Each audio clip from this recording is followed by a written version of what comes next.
ایک شخص نے بیوی کو طلاق دے کے دوسری شادی کی.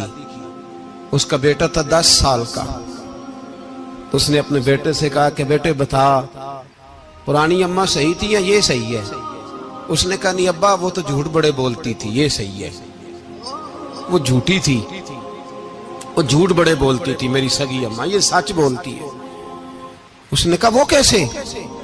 کہنے لگا اس لیے کہ میں کوئی شرارت کرتا تھا تو میری سگی اماں مجھے تھپڑ مارتی تھی اور کہتی تھی تجھے روٹی نہیں دے رہی، جا دوڑ جا گھر سے. تو میں دوڑ جاتا تھا تو جھوٹ بولتی تھی نہیں دینی، پھر آدھے گھنٹے کے بعد مجھے ڈھونڈنے لگ جاتی تھی، ڈھونڈ کے لاتی تھی، پھر میری منت کرتی تھی، پھر مجھے کہتی تھی نہ مجھے ستایا کر، پھر میرا ماتھا چومتی تھی، پھر میری مرضی کا کھانا بنا کے دیتی تھی، پھر میرے منہ میں لقمے ڈالتی تھی. جھوٹی تھی، پہلے کہتی ہے نہیں دینی پھر پیچھے بھاگتی ہے. یہ سچی ہے، میں شرارت کرتا ہوں تو تھپڑ مار کے نکالتی ہے، پھر میں منتیں کرتا ہوں پر روٹی نہیں دیتی، پیر پکڑتا ہوں نہیں دیتی. سچ بولتی ہے، اپنی بات پہ ڈٹ جاتی. او بھائی بچے اس کی ماں ہی پال سکتی ہے، تو نے 3 جملے کہتے سوچا ہی نہیں، تیرا کا گیا تو یہ تو نئی بیوی ملے گی، اور اس کا بھی کیا گیا، اس کو بھی شاید شوہر مل جائے. ان پھولوں کی پرورش صرف ان کا مالی کر سکتا ہے، دوسرا کر سکتا تو نے حوصلہ ہی نہیں کیا.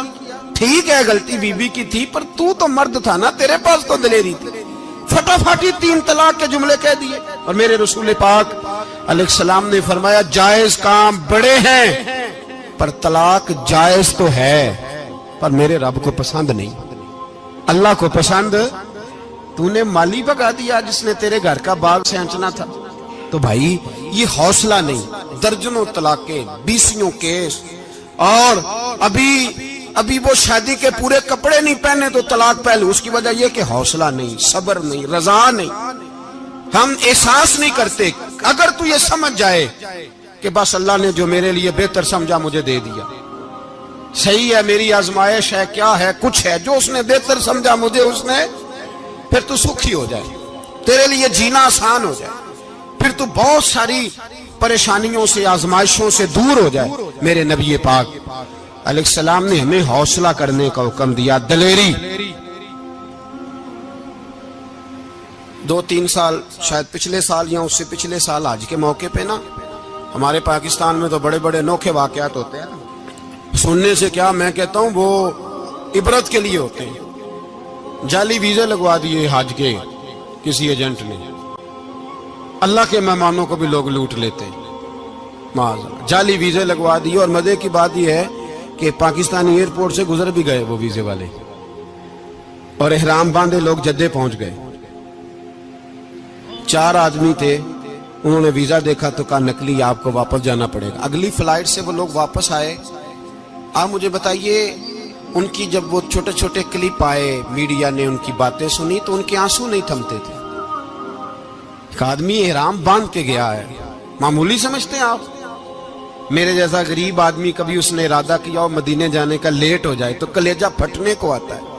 کچھ مجبوریاں پیروں میں آ جائے، نہ جا سکے تو پتہ نہیں کتنی توبہ کرنے کو دل کرتا ہے کہ کہیں غلطی تو نہیں ہو گئی، کوئی ایسی بات تو نہیں نکل گئی. یقین کریں طبیعت پریشان ہو جاتی، یار کوئی ایسا کام تو نہیں ہوگا جس کی وجہ سے یہ بات ہوئی.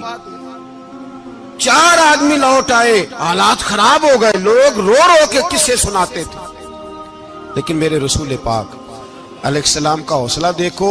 حضور کعبے کا بھی کعبہ، حضور مالک، حرم کے مالک مطلق، جن کے صدقے اللہ نے کعبہ کو بیت اللہ بنایا. حاجیو آؤ شہنشاہ کا روضہ دیکھو، کعبہ تو دیکھ چکے اب کعبے کا بھی کعبہ دیکھو. حضور 1400 صحابہ کو لے کے گئے عمرہ کرنے. مقام حدیبیہ پر پہنچے تو کافروں نے روک لیا، ہم عمرہ نہیں کرتے. تو اور میں خادم اور جو وارث و مالک ہیں 1400 صحابہ، ہم نہیں عمرہ کرنے دیتے، واپس جائیے. صلح لکھی جا رہی ہے. صلح کی شرطیں کیا ہیں؟ مکے سے کوئی آدمی غلطی سے بھی مدینے چلا گیا، مکے کا آدمی تو مسلمان اگر ان کے ظلم سے تنگ آ کے، مکی مسلمان کافروں کے ظلم سے تنگ آ کے مدینے چلا گیا تو مدینے والے واپس کریں گے. اور اگر مدینے سے کوئی شخص غلطی سے بھی مکے چلا گیا تو مکے والے واپس نہیں کریں گے. اتنی سخت شرائط. حضرت عمر غصے سے کانپنے لگے, صحابہ پریشان ہیں, پر میرے رسول پاک نے صبر دکھایا, حوصلہ, تدبر. یہ تدبیر ہے, صبر ایک بہترین تدبیر ہے, اگر کوئی اپنائے تو بہترین طریقہ ہے. حضور نے فرمایا ہمیں منظور ہے, صلح کرو. اور اتنا سخت حکم ہے, کہنے لگے 1400 احرام والے واپس جائیں, بعد میں آنا, اس وقت نہیں عمرہ کرنے دیں گے. میرے نبی پاک علیہ السلام, مجھے بتاؤ, مجھے اور آپ کو دکھ ہوتا ہے تیاری ہو تو پروگرام رہ جائے, تو اگر احرام باندھا ہو اور اللہ کے رسول نے بندھوایا ہو تو حضور واپس لوٹنے لگے تو کتنی تکلیف کی بات ہے. حضور نے فرمایا چلو آئندہ آئیں گے. معاہدہ لکھا جا رہا ہے, حضرت علی معاہدہ لکھ رہے ہیں, لکھو محمد الرسول اللہ صلی اللہ علیہ, محمد الرسول اللہ صلی اللہ علیہ وسلم اور قریش مکہ کے بیچ معاہدہ. یہ تحریر لکھی جا رہی تھی تو ابو سفیان بول پڑا, کہنے لگا جی ہم محمد الرسول اللہ نہیں لکھنے دیں گے معاذ اللہ, یہی تو ہمارا جھگڑا ہے. اگر آپ کو رسول اللہ مان لیا تو پیچھے رہ کیا گیا, محمد ابن عبداللہ لکھیں. حضور نے حضرت علی سے فرمایا رسول اللہ کاٹ کے محمد ابن عبداللہ لکھو. حضرت علی لکھ رہے تھے, محمد رسول اللہ لکھا تھا, فرمایا رسول اللہ کاٹ کے محمد ابن عبداللہ لکھو. تو حضرت علی کہنے لگے حضور مجھے یہ لفظ کاٹنا نہیں آتا, حضور مجھے یہ لفظ کاٹنا. کسی صحابی نے اعتراض نہیں کیا کہ لکھنا آتا تھا, کہا مجھے کاٹنا. حضور نے دوبارہ کہا علی کاٹ دو. کہا یا رسول اللہ مجھے یہ لفظ کاٹنا نہیں آتا. میرے حبیب نے تیسری دفعہ کہا علی کاٹو. تو شیر خدا نے قلم چھوڑا, ہاتھ باندھے اور کھڑے ہو کہنے لگے محبوبہ مجھے تیرے قصیدے لکھنے آتے ہیں, کاٹنے کوئی نہیں آتے. میں مجبور ہوں, مجھ سے نہیں ہوتا, کوشش کرتا ہوں, نہ قلم اٹھتا ہے نہ ہاتھ چلتا ہے. میرے حبیب پاک نے قلم پکڑا اور لفظ رسول اللہ خود کاٹ کے محمد ابن عبداللہ کرایا. بھائی وقت گزر گیا, صلح ہو گئی. یہ تدبر, یہ حوصلہ, یہ تدبیر میرے نبی نے فرمائی. اب تو 1400 کو مکے نے نہ داخل ہونے دیا, لیکن ایک سال ہی گزرا, تھوڑا ہی وقت گزرا, میرے رسول پاک 10,000 کو لے کے مکے میں داخل ہو گئے. 10,000. اس نے فائدہ دیا. حکمت کیا تھی, تدبر کیا تھا. قریش روز لڑائی کرنے آ جاتے تھے, تبلیغ ہی نہیں کرنے دیتے تھے. ان سے صلح ہو گئی تو نبی پاک نے کیسر کو خط لکھا, کیسر روم کو, ہرکل کو. دور دراز تبلیغ پھیل گئی, مسلمان 100,000 سے زیادہ ہو گئے. ان کی طرف سے اب وہ لڑائی بند ہو گئی.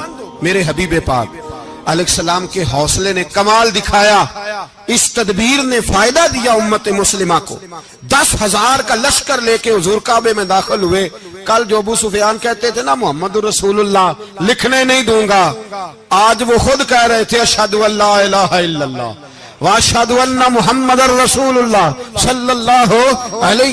کل جو کہہ رہے تھے کہ میں یہ لفظ نہیں لکھنے دوں گا, آج ابو سفیان کی حویلی میں لاکھوں لوگ, ہزاروں لوگ بیٹھے تھے اور سارے کہہ رہے تھے محمد الرسول اللہ, محمد الرسول اللہ, محمد الرسول اللہ صلی اللہ علیہ وسلم. میرے محبوب کی تدبر نے, فقاہت نے, اور پھر کمال ہوا. 1400 کہاں اور 1,44,000 کہاں. 1400 کہاں اور 1,44,000. 1400 کو نہیں جانے دیا عمرہ کرنے. میرے رسول پاک 1,44,000 کو لے کے حج کرنے چلے گئے. حضور نے حج کیا, ہر طرف لبیک لبیک کی صدائیں بلند ہوئی.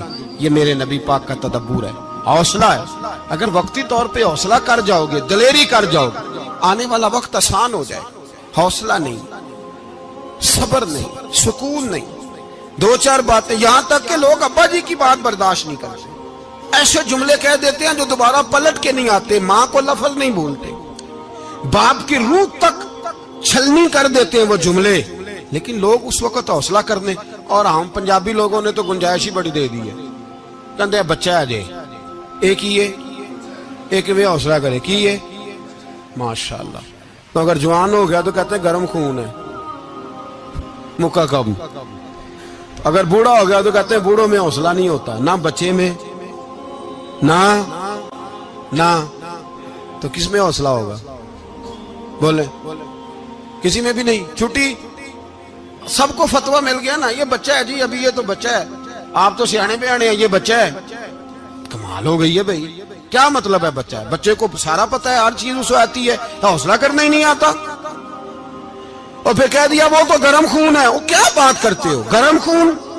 ابے کے گلے پڑ گیا گرم خون, اس کو کھڑا کرو نا ایس پی کے سامنے اور اس کو مار تھپڑ اس کے منہ پہ, تیرے گرم خون کا پتہ چلے. غریب کے یہ گلے پڑ گئے, اس کو کھڑا کرو ایس ایچ او کے سامنے, پھر پتہ چلے گا خون کتنا گرم ہے. وہاں بالکل چپ ہے, بالکل خاموش ہے. اور گرم خون اس کا صرف اماں کے لیے, جلال صرف رہ گیا اگر غریب گھر کی بیٹی بیاہ کے لایا تو صرف اس کے لیے. کوئی ایسی بات نہیں. ہم بڑے سیانے, ہمارا غصہ بڑا سمجھدار ہے, ہمارا وہ گرم خون بڑا سیانا ہے. وہ جہاں دیکھتا ہے کہ معاملہ ہلکا ہے تو وہاں وہ گرم خون جلال میں, اور جہاں دیکھتا ہے کہ سامنے والا تگڑا ہے تو وہاں وہ گرم خون فوراً ٹھنڈا ہو جاتا ہے. حوصلہ پیدا کرے. زندگی حوصلے مند لوگ جیتے ہیں, جو حوصلے مند نہیں ہوتے وہ تو زندگی کا ایک سال لطف سے نہیں جی پاتے. حوصلہ کریں, مسکرائیں. میرے نبی پاک صلی اللہ تعالی علیہ وسلم نے نا عثمان بن طلحہ, کعبے کی چابی ان کے پاس ہوتی تھی. حضور نے ایک دن فرمایا عثمان, اچھا یہ نہیں تھا کہ عثمان خاص لوگوں کو چابی کعبہ کھول کے دکھاتے تھے, بلکہ ان کو قریش کی جانب سے یہ حکم تھا کہ جو بھی تجھے کہے تو نے کعبے کا دروازہ کھول دینا. نبی پاک علیہ الصلوۃ والسلام نے نا ہجرت سے 2-4 دن پہلے کہا کہ عثمان ذرا چابی دو, میں نے کعبہ اندر سے دیکھنا ہے. بڑے ٹھنڈے دل سے ذرا سننا, ادھر دیکھو میری طرف, ادھر دیکھیے گا ذرا میرے بھائی. میں نے ایک بندے سے کہا یار پانی کی بوتل دینا دکاندار سے. ایک ہے, اس نے کہہ دیا نہیں میرے پاس. اس بات کا کوئی غصہ بولیے, اور اگر وہ کہے سارے زمانے کو ملے گی آپ کو نہیں دینی, پھر بولے میرا خیال ہے چپ کر کے ہنس کے آ جائیں گے, سوال ہی نہیں پیدا ہوتا. ہم کہیں گے مجھے نہیں نہ دینی, تو نے تو دکان اٹھا یہاں سے, بند کاری سے. کیا مطلب ہے سب کو دینی ہے تجھے نہیں دینی, کیا معنی ہے اس کا؟ لے کے جاؤں گا, جھگڑا ہوگا, بحث کریں گے. عثمان بن طلحہ سے حضور نے فرمایا دروازہ کھولو, کعبہ دیکھنا ہے. عثمان کہنے لگا میں ساری دنیا کو دکھاؤں گا, آپ کو نہیں دکھاؤں گا. کتنی سخت بات ہے, پر قربان جائیں رسول اللہ کے حوصلے پہ صلی اللہ علیہ. عثمان کہتے ہیں میں نے یہ بات کی تو نبی پاک مسکرانے لگے, اور میں اچھا نہیں دینی, تو حضور نے نا مسکرا کے اور میری کمر پہ تھپکی دی, فرمایا اچھا یاد رکھنا یہ چابی میں تجھ سے لے لوں گا, اور جس کو میرا دل کرے گا میں اس کو دوں گا. عثمان کہتے ہیں روز رات کو نبی پاک کے یہ جملے میرے کانوں میں گونجتے تھے کہ حضور نے فرمایا. کہتے ہیں جس دن پتا چلا نا نبی پاک 10,000 کا لشکر لے کے آ رہے ہیں, تو ابو سفیان میٹنگیں کر رہے تھے, مکے کے سارے سردار تیاری کر رہے تھے, اور میرے کانوں میں ایک ہی لفظ تھا کہ حضور نے فرمایا میں چابی لے لوں گا, پھر جس کو میں چاہوں گا اسے دوں گا. عثمان کہتے حد ہو گئی, وقت گزر گیا. حضور آ گئے, طواف فرمایا, اور طواف کے بعد میرے نبی پاک علیہ السلام نے فرمایا بلاؤ نا ذرا عثمان کو. عثمان کہتے ہیں میں چابی لے کے آیا تو دوسرا جملہ کوئی نہیں. ساڈے نا کوئی بندہ مشورہ دے وے اودی نہ منیے, تے جے کام مونجو ہو جے نا, جن جو نے مشورہ دیتا سی تے او نال ہی غوث پاک بن جاندا ہے. تینوں آکھیا سی نا, فوراً ہی داتا علی اجمیری ہو جاندا ہے. وہ کہندا تینوں پتہ نہیں میں کڈا ولی اللہ, تینوں میں آکھیا سی میں انج نہ کر, اور بندہ پریشان ہوتا ہے, کام الٹ ہو گیا, اور لاگوں آکھی جاندا ویکھو جی میں تے تانوں پہلو ہی آکھیا سی. جی عجیب بات ہے, شیخ چلی کی طرح پیچھے پڑ جائے گا, میں نے تو پہلے ہی کہا تھا. او بس کر یار, اب تو خواجہ معین الدین اجمیری ہو گیا, بس کر. مشورہ ہی ہوتا ہے, کسی کا مل جاتا ہے اور کسی کا نہیں لیا جاتا. فوری طور پہ بندہ اٹھ کے نا تو ولایت کی 4تھی سیڑھی پہ چڑھ جائے گا, کہے گا میں تو ابدال وقت ہوں, میں قطب دورہ ہوں, میں نے تجھے کہا نہیں تھا. اب بس کر یار, کئی دفعہ مشورے صحیح ہوتے ہیں, کئی دفعہ صحیح. بولیے. نبی پاک صلی اللہ علیہ وسلم کی احد کے دن خواہش یہ تھی کہ اندر رہ کے لڑنا ہے. جوان صحابہ نے کہا باہر جا کے لڑائی کرنی ہے. حضور نے باہر جا کے جنگ کی, بظاہر مسلمانوں کو شکست ہوئی. حضور نے ایک دفعہ نہیں کہا کہ میں نے تمہیں کہا نہیں تھا اندر رہنا ہے, بس ہو گیا جو ہو گیا. اب اس میں فٹافٹ اگلے کو حوصلہ دو، کوئی عرض نہیں یار. نبی پاک سب بولیے صلی اللہ علیہ وسلم، میرے حبیب پاک علیہ الصلوۃ والسلام نے نا کہا عثمان کو بلاؤ. عثمان آئے تو عثمان کہتے میں نے چابی دی تو میں تیار تھا، میں تیار تھا کہ اب میری بات ہوگی اور رسوائی ہوگی. لیکن کہتے ہیں قربان جائیں مصطفیٰ نے تو یہ جملہ بھی نہیں کہا کہ میں نے تجھے کہا نہیں تھا، یہ بھی نہیں کہا. حضور نے چابی لی، کعبے کے بت صاف کیے، نماز پڑھی، واپس آئے. فرمایا عثمان میرا وعدہ تھا تیرے ساتھ کہ جس کو میں چاہوں گا چابی دوں گا، یہ لو چابی میں تجھے ہی دینا چاہتا ہوں، لے لو رکھ لو. عثمان کہتے ہیں وہ چابی نہیں میرے طرف آ رہی تھی، میری طرف ایمان آ رہا تھا. وہ چابی نہیں آ رہی، ایمان آ رہا تھا میری جانب. کہتے ہیں میرے ہاتھوں میں چابی آئی اور میری زبان پہ کلمہ توحید جاری ہو گئی. بھائی تدبر، حوصلہ، صبر، رضا. ہمیں تو ٹائم بھی نہیں گزارنا ہوتا. گھر کا ماحول، گھر کے اندر رہ کے لوگ دکھی ہیں، اس لیے کہ ہماری طبیعتوں میں حوصلہ نہیں. ایک منٹ کے لیے نہیں، ایک سیکنڈ کے لیے بھی ہم یہ برداشت نہیں کرتے کہ چلو تھوڑا انتظار کریں، وقت کو دیکھیں، موقع کو دیکھیں. میرے نبی پاک علیہ الصلوۃ والسلام پہ اتنی مصیبتیں آئیں کہ پہاڑ پہ آتی تو وہ ریزہ ریزہ ہو جاتے ہیں، لیکن کسی مقام پر بھی حضور علیہ الصلوۃ والسلام شکوہ کرتے نظر نہیں آتے. ہم غریبی کا رونا روتے ہیں، ہر چوتھا آدمی کہتا ہے بڑا غریب ہوں، لیکن میرے نبی پاک علیہ الصلوۃ والسلام نے چوتھے دن کھجور کھائی، سرکہ کھایا ہے اور موٹے بان کی چارپائی پہ آرام کیا. حضرت عمر نے کہا حضور کتنی تکلیف ہے؟ فرمایا عمر کوئی تکلیف نہیں، تھوڑا سا تو وقت ہے، جنت میں جائیں گے، ساری نعمتیں اللہ نے ہمارے لیے تیار کی ہوئی. راضی بالرضا، راضی بالرضا، کوئی کسی قسم کا مسئلہ نہیں. ہمیں آزمائشیں آتی ہیں، تکلیفیں آتی ہیں، بیماریاں آتی ہیں، لوگ چھوٹی چھوٹی بات پر پریشان ہو جاتے ہیں، ذرا ذرا سی بات پر شکوہ کرتے ہیں. میرے رسول پاک علیہ السلام نے فرمایا جب میرا رب کسی کو بیمار کرتا ہے تو 2 فرشتوں کو بھیجتا ہے، جاؤ میرے بندے کی تیمارداری کر کے آؤ. اللہ اکبر، خود رب بھیجتا ہے، جاؤ میرے بندے کی. تو مجھے بتائیے جب اللہ بھیجے تو پھر تندرست خوش نصیب ہوا کہ بیمار؟ جی تندرست پھر خوش نصیب کون ہوا؟ میرے نبی پاک صلی اللہ علیہ وسلم نے فرمایا رب 2 فرشتے بھیجتا ہے، فرماتا ہے پتہ کر کے آؤ میرے بندے کا اس کا کیا حال ہے. حالانکہ اللہ سارے جانتا ہے. فرشتے آتے ہیں، واپس جاتے ہیں، رب کریم پوچھتے ہیں بتاؤ میرا بندہ کیا کہتا تھا؟ اللہ تجھے سارا ہی پتہ ہے، پر ہم سے پوچھتے تو بتا دیتے ہیں. وہ یہ کہتا تھا کہ میں اپنی رب کی رضا پہ بڑا ہی راضی ہوں. وہ تیری حمد کر رہا تھا، تیری تعریف کر رہا تھا، تیرا شکر کر رہا تھا، تیرے لیے کلمات حمد بیان کر رہا تھا. تو میرے نبی پاک علیہ السلام فرماتے ہیں، اللہ فرشتوں سے فرماتا ہے سنو پھر اگر میں اپنے بندے کو اس بیماری میں شفا دوں گا تو اس تندرستی سے زیادہ اچھی تندرستی دوں گا جو پہلے اسے عطا کی ہوئی تھی، پہلے سے اچھی صحت دوں گا. اور اگر اسے اس بیماری میں موت دوں گا تو پھر مرتے ہی اس کے لیے میں جنت کا فیصلہ فرما دوں گا. بھائی جب تو راضی بالرضا رہتا ہے، راضی بالرضا، بڑی سادی سی بات ہے بھائی.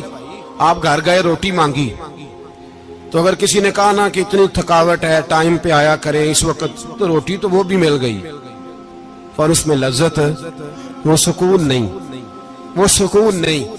میری اماں جی سالن پکا کے رکھ لیتی تھی تو روٹی جب بھی کوئی مانگتا تھا تو تازی بنا کے دیتی تھی، ان کی طبیعت تھی. تو میں اکثر ان سے کہتا کہ اماں جی پکا کے رکھ دیا کرو. تو کہتے تمہیں خوشی نہیں ہوتی جب تمہاری اماں تازی پکا کے دیتی ہے؟ خوشی ہوتی ہے، طبیعت میں خوشی ہوتی ہے. ان کا مزاج تھا، ذوق تھا، تو ہم سمجھتے تھے یار یہ بڑی سعادت کی بات. تو آپ گھر گئے رات کو تو گھر والوں سے کہا روٹی، تو فوراً اٹھے، فوراً، اور انہوں نے کھانا تازہ بنایا اور ساتھ یہ بھی کہا باہر سے نہ کھایا کرے بندہ بیمار ہو جاتا ہے. کتنی ٹھنڈک پہنچتی ہے آدمی کے دل کو، سکون ملتا. تو بھائی بیماری تو آپ نے کاٹ لی، لیکن ساتھ کہو ہو بڑا بیمار ہوں، میں نے تو اتنے گناہ بھی نہیں کیے، ظلم بھی نہیں کیا، کسی کو کچھ بھی. اب بیماری تب بھی کٹ گئی، پر بڑی آزمائش. مریض ڈاکٹر کے گلے پڑ رہا ہے، اس کے لواحقین جھگڑے کر رہے ہیں، بیماری وہ بھی کٹ گئی. اور ایک بیمار وہ ہے جو چارپائی پہ لیٹا ہے اور کہتا ہے جس طرح میرا اللہ راضی اسی طرح میں بھی راضی. تو بیماری اس کی بھی کٹ گئی. حضرت یونس علی نبینا علیہ الصلوۃ والسلام نے ایک دن حضرت جبریل امین ملنے آئے تو جناب یونس علیہ السلام کہنے لگے اے جبریل، اللہ کے نیک بندوں میں جو اللہ کو اس وقت سب سے زیادہ پسند ہے نبیوں کے بعد، توجہ کرنا بات پر، جو سب سے زیادہ اللہ کو پسند ہے نبیوں کے بعد ولیوں میں، اور سب سے زیادہ اللہ جس کو اللہ کی بارگاہ میں عبادت گزار لکھا جاتا ہے، میری اس بندے سے ملاقات کرا۔ تو حضرت جبریل نے جناب یونس علیہ السلام کو ساتھ لیا تو ایک شخص کے پاس پہنچے جو آنکھوں سے اندھا تھا، دونوں ہاتھ اس کے سلامت نہیں تھے اور پورے جسم میں پیپ جاری تھی، ریشہ تھا۔ جب جا کے السلام علیکم کہا نا حضرت یونس نے، اس نے وعلیکم السلام کے بعد پہلا لفظ پتہ کیا کہا؟ اس نے کہا یا اللہ تیرا شکر ہے، یا اللہ تیرا، آپ بھی ادا کریں اللہ کا شکر، یا اللہ تیرا، اللہ تیرا شکر ہے۔ تو حضرت یونس علیہ السلام کہنے لگے تو شروع سے اس طرح کا ہے، نابینا بھی اور ہاتھوں سے معذور بھی اور سارا جسم شروع سے؟ تو بڑے ہی خوبصورت لفظ اس بیمار نے کہے، کہنے لگے نہیں حضور، میں بالکل ٹھیک ٹھاک تھا، جب تک میرے رب نے چاہا کہ یہ دنیا کو دیکھے تو تب تک اس نے مجھے آنکھیں دیں، اور جب اس نے چاہا کہ اب اس کا دیکھنا بہتر نہیں تو اس نے واپس لے لی۔ تو یا اللہ تیرا شکر ہے، اللہ تیرا شکر ہے۔ پھر کہا جب تک اس نے چاہا کہ میرے ہاتھ رہے تب تک رہے، جب اس نے چاہا کہ میرے لیے بہتر نہیں تو اس نے لے لیے، تو یا اللہ تیرا شکر ہے۔ جب تک اس نے چاہا کہ میرا جسم صحیح و سلامت رہے تو رہا، اور جب اس نے چاہا کہ میرے لیے بہتر نہیں تو مجھے بیمار کر دیا، تو یا اللہ تیرا شکر ہے۔ تو حضرت یونس علیہ السلام کہنے لگے جبریل واقعہ یہ اللہ کا سب سے زیادہ شکر گزار بندہ ہے، سب سے زیادہ عبادت گزار بندہ ہے، سب سے زیادہ۔ میرے نبی پاک علیہ السلام نے فرمایا اللہ اللہ ہے، مجھ پر پہرا دے گا کون لڑائی میں، مجھ پر پہرا دے گا کون لڑائی میں، مجھ پر پہرا دے گا کون لڑائی میں، مجھ پر پہرا دے گا کون لڑائی میں۔ میں صدیق اکبر آقا بول پڑے، بول پڑے، مٹھی سے ابو جہل کی کنکر بول پڑے، اللہ اللہ ہے، اللہ اللہ ہے، اللہ۔ میرا مومن ہر حال میں ہی نفع میں ہے، نعمت ملے تو شکر کر کے نفع، مصیبت آئے تو صبر کر کے نفع۔ اپنی زندگی میں تحمل، بردباری، علم پیدا کرے، حوصلہ پیدا کرے۔ ہر آنے جانے والے شخص کے مزاج کے مطابق اسے نہ ملے، اپنا مزاج صحیح رکھے، اپنی طبیعت کے مطابق اپنے ماحول کو برقرار رکھے۔ علم کے ساتھ گزارا کرو گے تو رشتہ داروں سے بھی بنی رہے گی، دوستوں سے بھی بنی رہے گی، ہر ایک سے تعلق رہے گا۔ اور اگر آپ کے اندر یہ حوصلہ نہیں تو پھر سارے معاملات پریشانی کا شکار ہو جائیں گے۔ یہ تو آج کا مضمون تھا۔ ہمیں نا لوگ مشورہ دیتے ہیں، کہتے ہیں پیر صاحب درویشوں کو سیاست کی بات نہیں کرنی چاہیے، دیتے ہیں نا مشورہ لوگ، جی تھوڑا تھوڑا بول دیں، تھوڑا تھوڑا دیتے ہیں نا۔ اگرچہ ہم ان کی بات نہیں مانتے، اس لیے کہ اقبال نے کہا تھا جدا ہو دین سیاست سے تو رہ جاتی ہے چنگیزی، جدا ہو دین سیاست سے تو۔ اور پہلا فکرہ یہ ہے کہ جلال بادشاہی ہو یا جمہوری تماشا ہو، جدا ہو دین سیاست سے تو رہ جاتی ہے۔ اس نے کہا جب سیاست اور دین علیحدہ علیحدہ ہوتے ہیں تو چنگیز خان اور ہلاکو خان پیدا ہوتے ہیں۔ سیاست جب تک مسجد کے اندر رہتی ہے تب تک پاک صاف رہتی ہے، وہ گندی ہوتی تب جب مسجد سے نکل جاتی ہے۔ حضرت علی کے زمانے تک